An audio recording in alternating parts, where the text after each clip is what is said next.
સમાચાર છે તે સામે આવી રહ્યા છે। જિલ્લાના સંતરામપુર, કડાણા, બાલાસિનોર, લુણાવાડા શહેર સહિત આસપાસના ગ્રામ્ય વિસ્તારમાં રાત્રિએ ભારે પવન સાથે ગાજવીજ સાથે વરસાદ વરસ્યો હતો। અસહ્ય ઉકળાટ તેમજ ગરમીના બફારા વચ્ચે વરસાદ વરસતા વાતાવરણમાં ઠંડક પ્રસરી છે। જિલ્લામાં છેલ્લા 24 કલાકમાં સૌથી વધુ બાલાસિનોરમાં 1 ઇંચ જેટલો વરસાદ વરસ્યો છે। તો બીજી તરફ આ વરસાદથી અમુક ખેડૂતો ખૂબ જ ચિંતામાં મુકાયા હોય તેવું પણ લાગી રહ્યું છે। ત્યારે ખાસ વાત કરીએ જે પ્રકારના સમાચાર મળી રહ્યા છે, મહીસાગરની વાત છે। મહીસાગર જિલ્લામાં ગત રાત્રિએ અચાનક જ વાતાવરણમાં પલટો આવ્યાનો જે સમાચાર છે તે સામે આવી રહ્યા છે।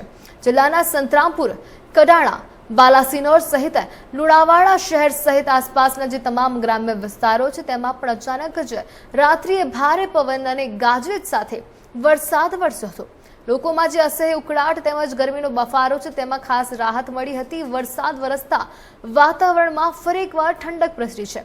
જિલ્લામાં છેલ્લા 24 કલાકમાં સૌથી વધુ વરસાદ 1 ઇંચ પડ્યો છે જે બાલાસિનોરમાં વરસ્યો છે। અને કહી શકાય કે જે વરસાદ અચાનક જ પડ્યો છે, અચાનક જે વાતાવરણમાં પલટો આવ્યો છે જેના કારણે ખેડૂતો છે, જગતના જે તાત છે તે પણ ખૂબ જ ચિંતિત હાલતમાં જોવા મળી રહ્યા છે।